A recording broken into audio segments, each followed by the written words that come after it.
And welcome to the ground cover session here for today's AI Deployment Summit, where we'll learn why traditional observability solutions fall short in the age of AI and agents, and how ground cover's approach delivers a full fidelity AI-first observability solution for both visibility and problem resolution. And our expert and guide today for this topic is Adam Hicks, Senior Solution Engineer at Groundcover. Adam, welcome. Thanks, Vance. Great to be here. Yeah, we're glad to have Adam with us. He brings us a session entitled Observability in the Agentic Era, and he helps customers onboard and scale AI-optimized observability through Groundcover's built-from-the-ground-up solution for AI workloads, agents, and LLMs. And let's now get a quick preview of Adam's session. Today, we're going to learn why traditional observability tools are under stress in the AI era. And we'll learn why Groundcover's AI-first architecture delivers this full-fidelity observability approach. We'll go a bit in depth for Groundcover's top features, including LLM traffic tracking and a low-cost bring-your-own cloud. And just to make it all real for you, we're going to get a great demo of how Groundcover supports full incident investigation and resolution. So great session and super lessons learned here on tap with Adam. One last reminder, you could download his slides. Just click the big red button under the view area. We've also got some other great valuable downloads, even access to a free trial, all one click away. And we love your interaction. So to type a question to Adam, just look at that question box right under the view screen. So Adam, really glad to have you here. Tell us about observability in the agentic era. Awesome. Thanks again, Vance. It really is a pleasure every time I work with you guys. And I'm happy to be here and talking about Groundcover with everybody on board. All right. So without further ado, I want to have a conversation today about AI coming from a couple of different angles. One is observing AI workloads in general and what that means, but also using AI. AI has joined our engineering teams as an operator and as a developer, and that then fundamentally changes what observability has to be. What these agents that are helping us produce more quality product for our customers, or whether they're internal or external, they need to have a fundamentally different relationship, not just with the tooling, but also with the fidelity of signals underneath them, including the ability to run and manage agents that you may also be producing for those products. So I'm going to go through a few minutes of slides here, and then I'm going to jump into a live demo. I'm going to show you exactly how Groundcover solves both of these different aspects or dimensions of the agentic era. All right, so I'm going to start off by talking a little bit about this concept of an agent now being an operator in your environment. The idea that the consumer of observability data is changing. It's not just an engineer scanning dashboards, looking at visualizations, running queries, asking questions, getting answers. We often talked in observability about this observability loop that was built around a hypothesis, where you have some leading indicator that something has gone wrong, latency spike, users complaining, whatever it might be, and that they would then be able to go look and easily understand why by asking a question and forming a hypothesis and using those questions to validate or invalidate that. Now our agents are doing this, and they're reading this raw telemetry at machine speed. They're extremely fast at doing this, and they don't skim. They read everything that you give them, and they're only as good as the data that you give them. And that's an important differentiation, because their context now is not tribal knowledge that they have by having been a butt in a seat for a period of time. Their institutional knowledge is this agentic ecosystem and all of the context that they have at their disposal. So the way the data is inside of the observability system starts becoming really important. What they really need, and what this means, is full fidelity.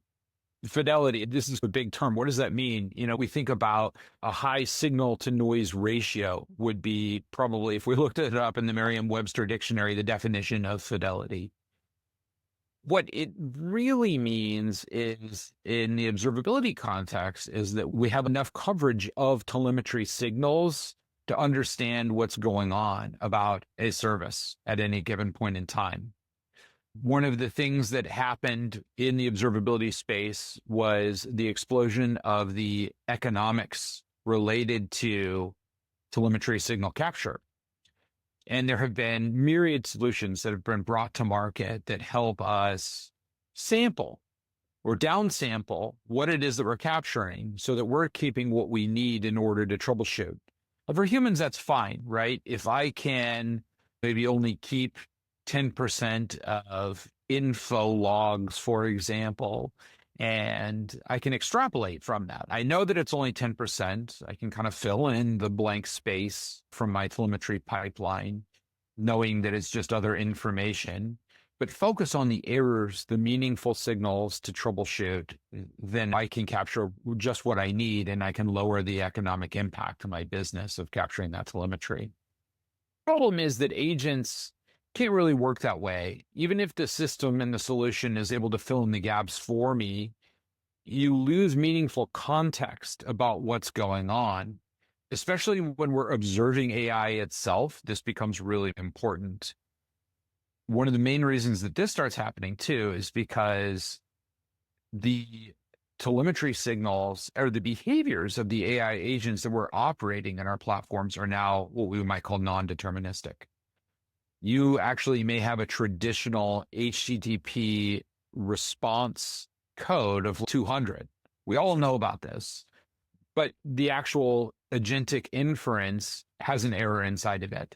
The error is not captured in that layer of the OSI stack, so we can't necessarily use that. So what do we use instead? Right now, the industry hasn't come up with a really great way of saying this is how we should decide what we keep and don't keep. What's important is that we keep it all.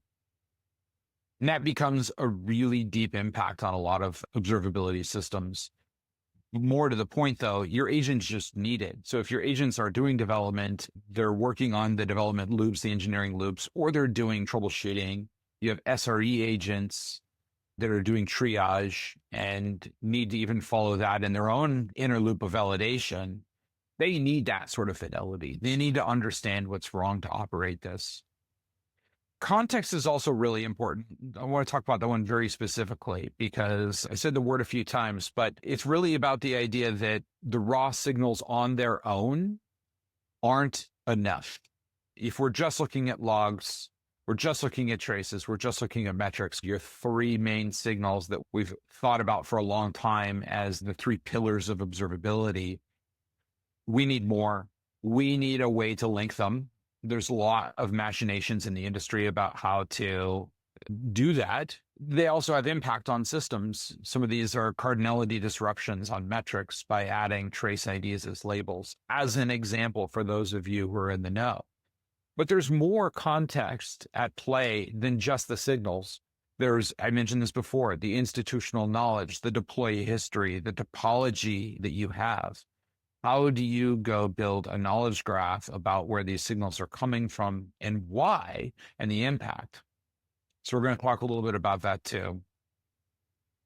Let's focus on the sampling problem. And I went into depth about this a little bit on the previous slide, but I think that there's some more that we can get into here. In a traditional SaaS solution where you are really thinking about a cost mitigation strategy, where you're paying to ingest the data, how do you get away from this?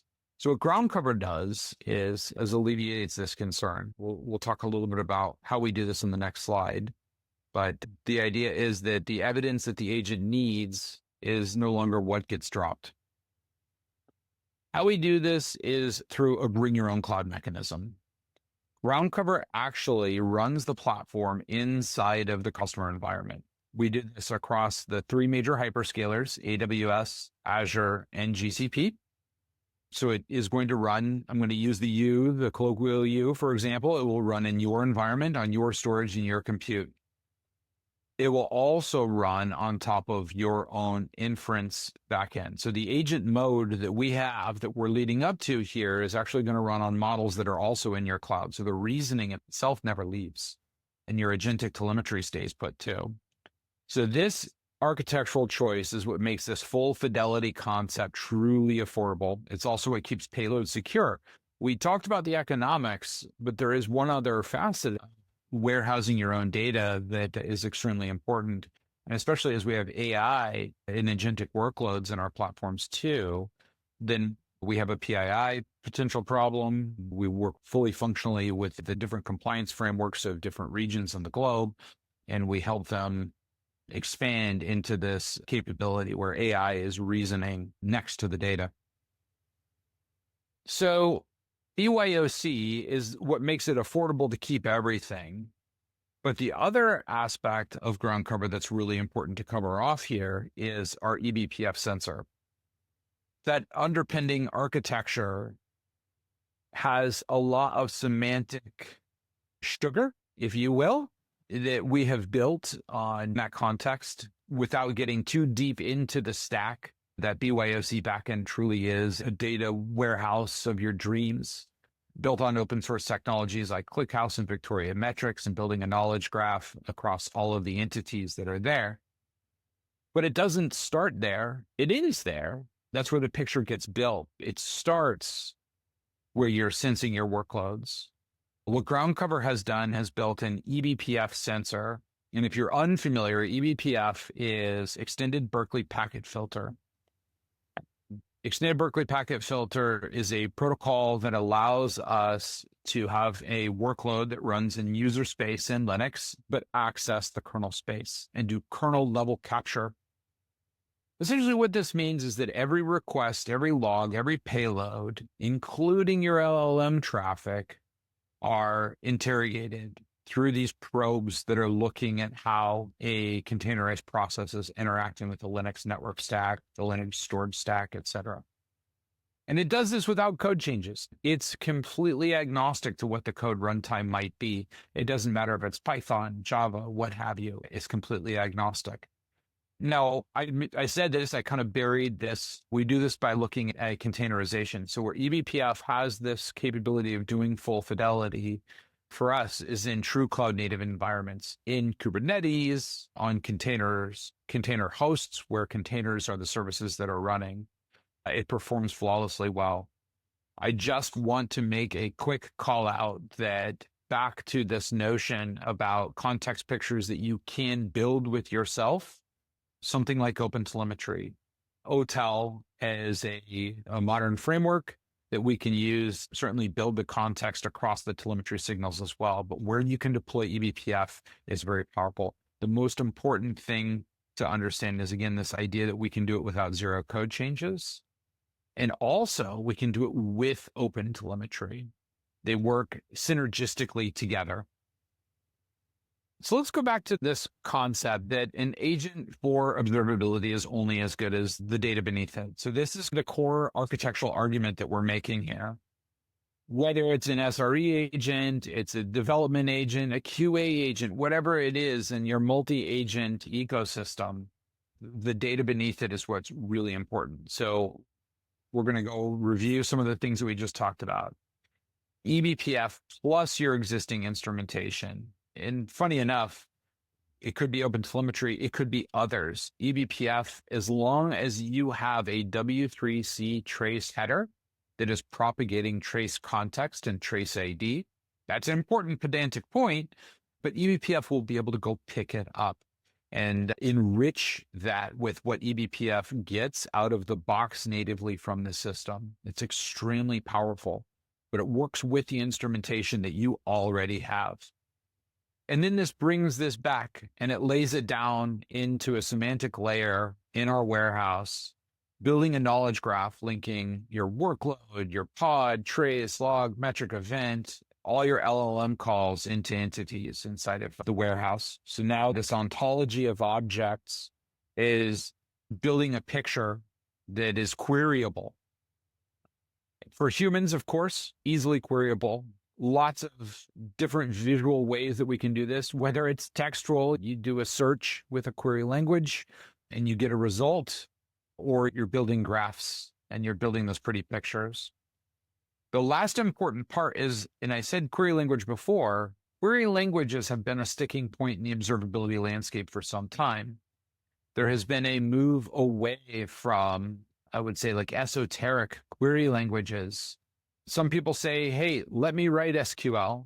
Others say, how do we make this easy so we can democratize access to observability data for everybody in the business? This has been a consistent point of friction. What we've done is we've gone both ways. We have an easy interface for humans to interact with a key value search, but we've created an agentic language called GCQL, ground cover query language.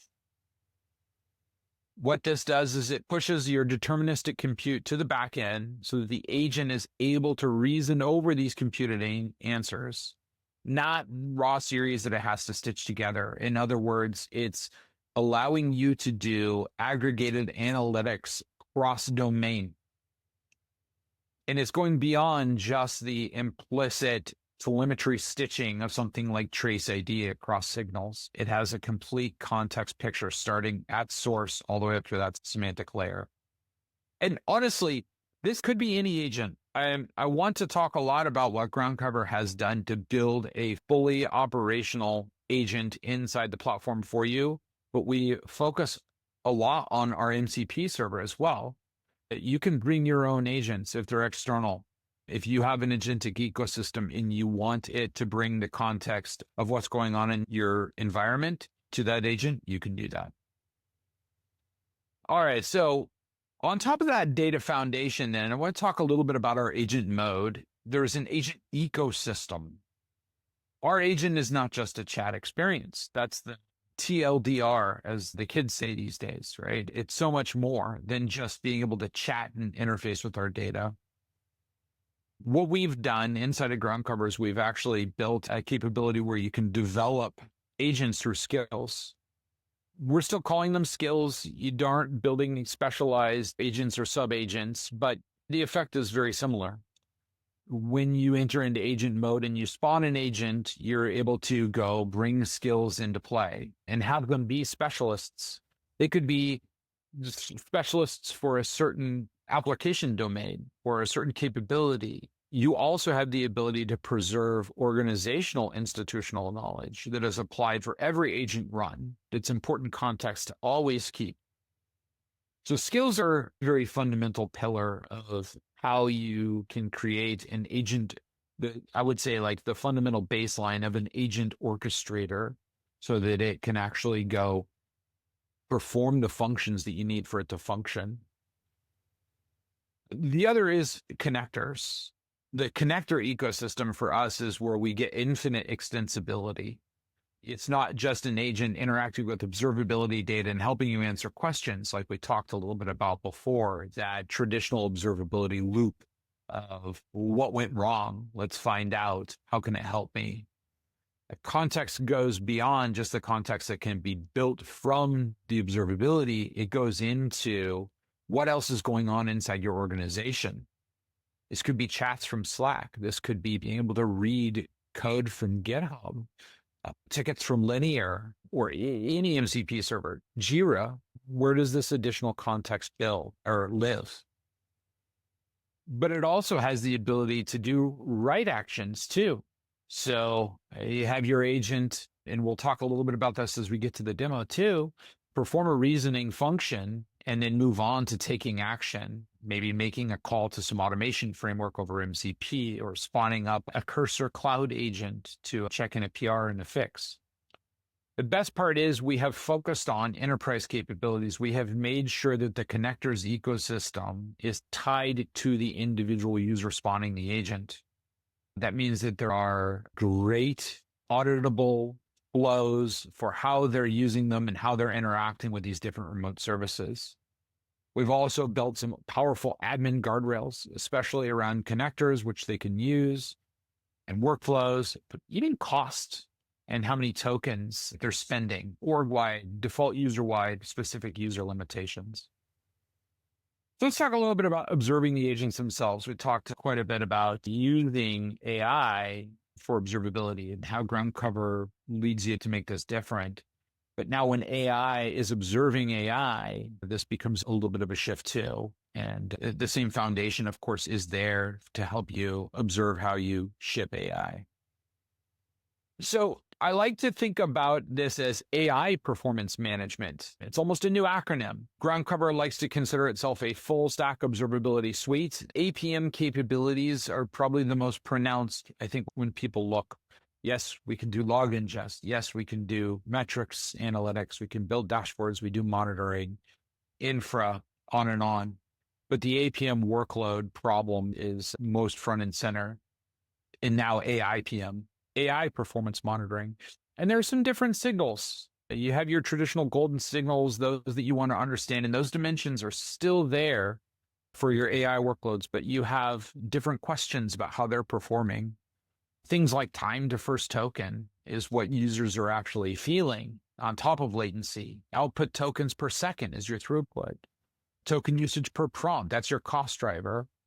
Cost per inference computed at ingestion, all captured in groundcover on the wire by eBPF with zero instrumentation, following OTel Gen AI conventions, no SDK required. Again, I'll restate, you certainly can use OTel. It gives you a deeper understanding of the internals of an agent with its tool calls and its agent node graph, but it's not required. It's amazing how fast you can go to understanding what's going on in your agentic platforms with groundcover and with eBPF. So I talked about this before, but I'll come back to this. You know, the most dangerous AI failure is the successful one. I call it the successful failure. HTTP 200, plausible answer, wrong content, hallucinations. So under metered pricing from other vendors, those are exactly the requested sampling drops. As mentioned, they look healthy, but they're not. In your own cloud, keeping every inference is just storage. It's inexpensive, minor bit of compute. We do have the ability, if you get in touch with us at the end, to help you understand what that actually looks like empirically. But you can evaluate all of them and build AI-driven insights on the full record. And when you put it together, what you get then is that you have engineers and agents operating side by side. You have the ability to capture everything at once, enrich it with skills, institutional knowledge into an ontology that agents can reuse over. Operate, agents investigate and act, engineers supervise, and every AI action is itself observed, feeding the loop, introducing kind of a new path for how you think about the observability loop. So what I'm going to do is I'm going to jump into a demo, and what I'd like to show you is how you can start from where you live or where your engineers live or your operations personnel live, something like Slack. Interact with agent mode, how it can run the investigation with a custom skill, and then hand the fix to a coding agent through a connector, and finish by talking a little bit about that AI observability and watching the agent's own inferences and showing you a little bit of what I talked about. Okay, so we're going to start the demo where the engineer lives in Slack. What I have here is I've stubbed this out so that I have groundcover monitoring an application, and with those monitors is actually firing them off to me in Slack. The application is called Shop IQ, and you can see I have an alerts payment slow. I have quite a few others that I can go investigate, but this is the one that we're going to start with. And if I scroll up through here, it's a lot of groundcover app is telling me about problems that it has found. I can certainly go look into the thread and see what the status is, but most importantly is that I can easily click straight from here and go view issue. This is going to open it up directly inside of groundcover. If you've never seen groundcover before, there's certainly a lot on the menu on the left that we could talk about, but we're just going to focus on the incident that's been opened up. This incident is coming by way of a certain query that's being run that's helping me understand what the latency is and where it's firing and not firing.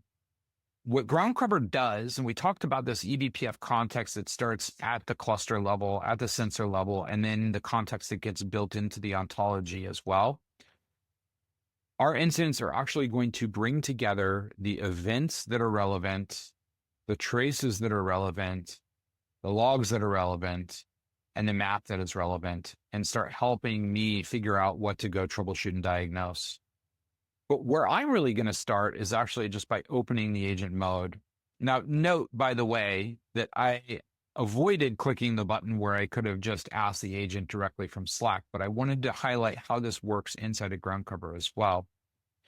So I can open up the agent now to help me triage this issue. And I can do simple things like add to context, or as I mentioned before, I could invoke a skill through a / command. Help me diagnose and root cause this issue. A simple prompt. And that's all I had to do to go kick this off and go run an agent, spawn an agent for me to go figure out what's going on inside of groundcover. While that cooks, I'm going to close this down and let's go take a look a little bit deeper about what we see as humans that starts giving this full context over to the agent. I can just go to this workloads page. This is one of my favorite places to stop along the way to understanding what's going on with an issue and understanding as well the full fidelity that gets built with the eBPF sensor.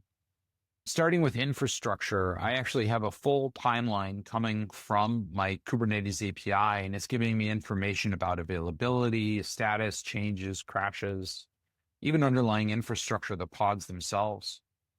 Importantly, if I am running into issues, one of the things that I often ask myself is what changed? As an operations person in a former life, that was top of my mind.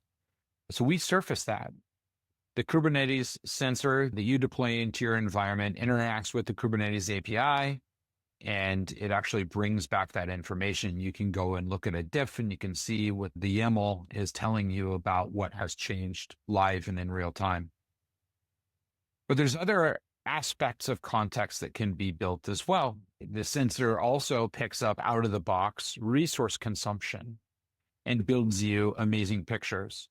Now, just know that there's a whole lot more information if I wanted to go into Data Explorer or go look at just pure logs or traces. But this coalescing of relevant signals into useful visuals is super powerful. I can't tell you how many times I have had a customer tell me that they often have something like a high latency issue and developers go look at the code, but they don't understand that it may actually be something on the infra like a noisy neighbor. So we tightly couple that through our sensor. We make sure that those are all available together. This could even be things like, network, what's happening at that point in time. And if it's a stateful service, even storage. eBPF also goes and gets the APIs. For the time picture, these are the different APIs that we see being interacted with, inbound, outbound, as well as different types. These could be down to the actual database and understanding what the cause is of the latency that we see related to the service. We also see this when we look at the full context picture of this and we understand the flow and where there may be a downstream error that's causing upstream errors or upstream problems. And of course, we can easily switch around to different workloads inside of this and understand if any of those are the ones that are causing us or our abstruse error. If I open up any of these, I can go inspect the service flow. This one is rife with errors. I see service unavailable, and I can click directly into any one of these and start getting a full trace picture. This is an OpenTelemetry captured waterfall trace with eBPF enriched spans on the right. And eBPF is giving me complete visibility into the request, the body, the headers, the response body and headers as well, giving me additional context that I might need to go troubleshoot, as well as container info, the ability to jump to logs at point in time, or even get the system context so that I understand what's going on at the point in time of this individual request. I can also go just from a workload view and look just at logs, whether I'm selecting on error or info or otherwise, and filter on down to try to find what is it that's gone wrong. But more to the point, let's come back to the agent and see how things have gone here and see what it's able to do with the same sort of context in a much faster fashion than me. If we go up and find out what it did, it's able to very quickly get down to a root cause with a DB connection pool, exhaustion, tell me what's happening, build me useful visuals, give me useful results, provide evidence, understand the mechanism, and even start helping me understand what sort of fixes I can put into place to help with this.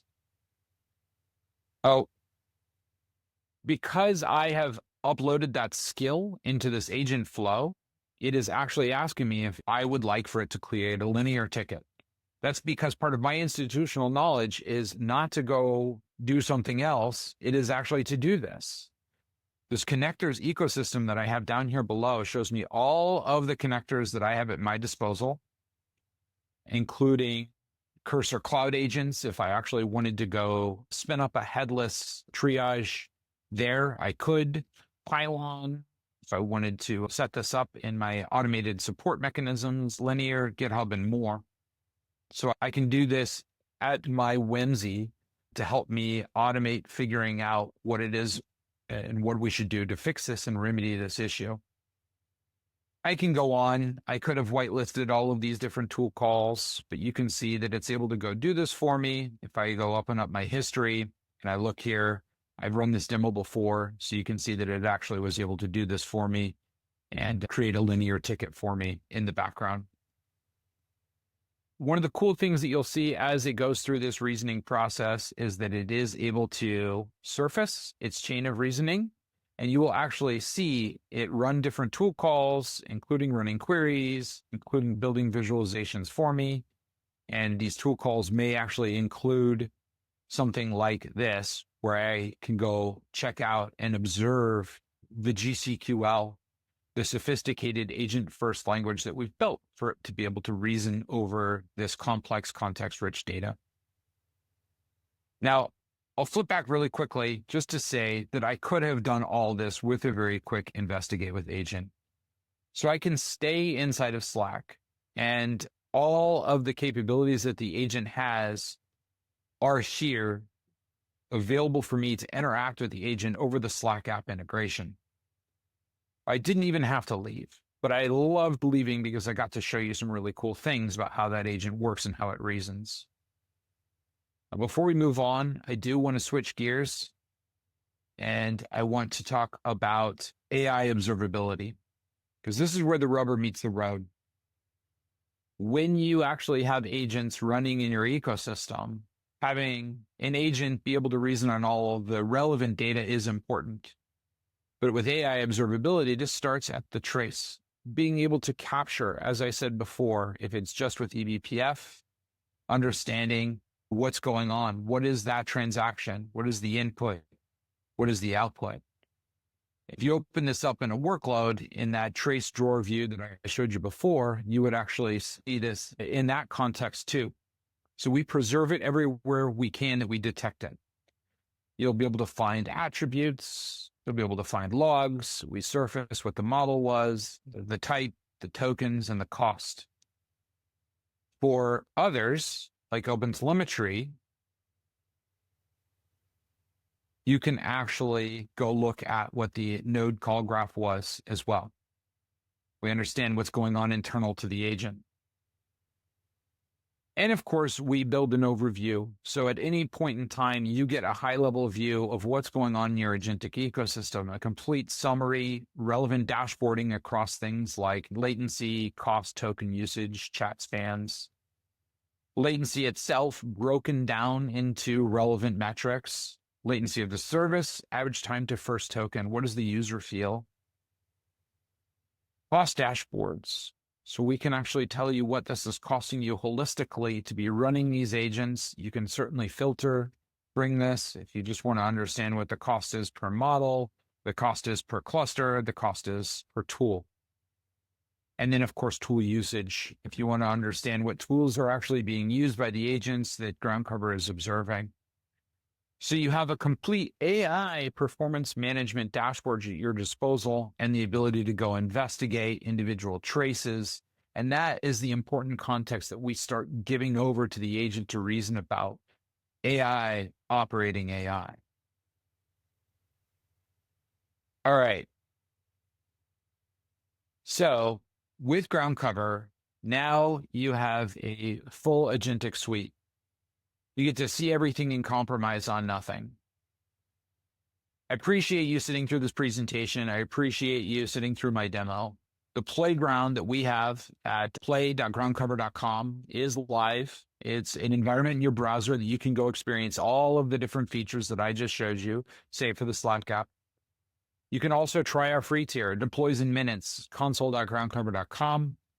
You'll get a free 14-day trial inside of your own hyperscaler environment, AWS, GCP, or Azure. More importantly, we're happy to do a demo for you and talk about how this would work inside of your environment in more specificity. So without further ado, I'll stop there and I'll open it up for questions. Wow, Adam, great session and really great demo. It was really terrific to see ground cover in action with all these great foundational AI architectures and features. Really, really great session. Thank you. You're welcome, Vance. It was a real pleasure. And Adam, in addition to a great session and demo, you left us some time for questions. I'd love to really use that to good advantage and ask you a couple of questions. Yeah, of course. Love to have them. Let's explore some of that flow that happens with all the ground cover foundational architecture and capability. Here's a quick question to get us started. How does ground cover collect AI data without code changes? That's a great question. So we talked about how eBPF is interacting with the Linux kernel capabilities, and it's probing the kernel to understand how a process, in our case, a container runtime, is interfacing with the Linux network stack. And the same way that we're able to get the payload and the response code and the headers and everything about that request that's flowing through that Linux network stack, we're able to see all the same thing with AI. To be honest, it's just part of the request flow. It's actually quite straightforward when you think about it. The magic is in how we are leveraging eBPF to our disposal to get that. Let me kind of probe you a little bit on eBPF. Maybe at a high level, what is the difference between your eBPF tracking and what some people may be familiar with, SDK tracking, such as in OpenTelemetry? Yeah, so OpenTelemetry is something that you have to put into your application code. This requires development time. Most developers and development organizations are hyper-focused on shipping features, which they should be. They're not hyper-focused on instrumenting an SDK for observability. eBPF is something that does it for you without having to go touch the application.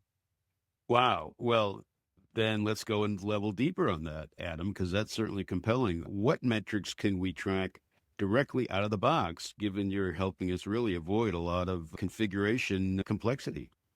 Yeah. That's a great question too. Now, there are a lot of metrics that I'll call system-wide metrics. So there are about 200 or so that we gather that are out of the box. And these are different aspects of a request that we actually turn into a metric. So on a Kubernetes workload, we may understand the request flow, the response code, and those pieces of information. We actually convert them into metrics. So they're available to be queried as part of a request, as part of a trace, but they're also available as counters that we capture. But we also have your traditional metrics. We ship with a subset of kube state metrics, but you can easily enable full cAdvisor metrics, full kube state metrics. We capture just an incredible number of metrics about the system at any point in time, be they coming from Kubernetes, the Kubernetes API, kubelet, the nodes themselves, CPU usage, disk usage, network usage, and even some other metrics. But what's interesting is that with a very minor change to the sensor config, you can extend this to even include those that are being emitted from your applications. So metrics are an interesting land because where something like OpenTelemetry does require SDK instrumentation, maybe a StatsD does as well, but maybe that's been done. Maybe application metrics were part of an organization's initiative a long time ago. So they exist. If those are exposed our sensor can scrape those and bring those in as well and contextualize them alongside all of the other signals. Oh, cool. Cool. Adam, I see time is just about up, but let's plow into the end result, the benefits, so to speak, from the demo. You really gave us a great sense from Slack of a particular use case or instance example. But let's kind of wrap that up in general. A question or comment here that says, how does ground cover handle the flow from a simple alert to full or complete problem resolution? In other words, does ground cover do this all on its own, or do our team iterate or chat with your AI chatbot? So right now, our agent is initiated through an event of where a human is asking it to go do an investigation. It is not completely autonomous. And I think that's what you're driving at. Autonomous agentic investigations, an agent that is triggered by an alert without having a human, say, cause the request to go investigate and go look at this is in our future. But there's a plethora of easy ways to get started and find your way asking questions and getting answers. Our integrations with Slack is probably the one we're leaning on the most right now with the Slack app, so that you've got multiple notification pathways. Our connectors ecosystem for different destinations for monitors also includes all of your major incident management or incident commander platforms, PagerDuty, Rudely, Incident.io, so on and so forth. The best part is you can actually create routing logic so that it's working in both places. Slack may be where everybody ends up starting from, or where they're working from, I should say, but a jumping off point into interacting with the agent and trying to get an understanding without having to shift context.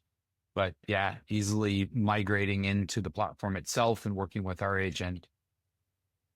Yeah, it's such a great implementation idea, your Slack app. Adam, as time winds down, we have one other quick question. We want to help our attendees get to know ground cover more, maybe not only get a deeper demo, but also go hands-on where they can. What's the next step for folks that want to really get a stronger feel for what you put together at ground cover? Yeah, so as I presented, go to groundcover.com and explore it. We've got a great pricing page that'll help you understand some of the high-level costs that this may incur by running BYOC in your environment. We have a fabulous playground, play.groundcover.com. You can deploy it in minutes at console.groundcover.com into your own hyperscaler environment, or go ahead and book that demo. Reach out to us with any questions. My email is part of the deck, and I'm happy to work with you to understand what ground cover might do to help you with use cases I did or didn't address. Fantastic. Fantastic. Adam Hicks, Senior Solution Engineer at Ground Cover. Thanks again for a great session. A really, really eye-opening demo. And who doesn't love a Q&A? And this was really a great one. So thanks very much for all your time. Thank you, Vance. And to attendees, thank you. You really had some great questions here. You helped Adam and me peel down a few layers of the onion to learn a little bit more about some of the ground cover magic, including eBPF and their BYOC, very scalable cloud architecture. Quick note before we go. Adam mentioned some resources, including a way to go hands-on and take a demo. All those links are below. And another note, we know that many attendees like to share these results or these sessions with their colleagues who can't join them. Here's a slide that'll take you directly to the ground cover website for some more further drill downs into the technology. You get this slide by downloading the slide deck below. That big red button will get you the slides, and you can share them with your colleagues and get together and learn more about ground cover. So Adam, thanks again for a great session, and attendees, really, thank you for bringing a lot of these issues to light.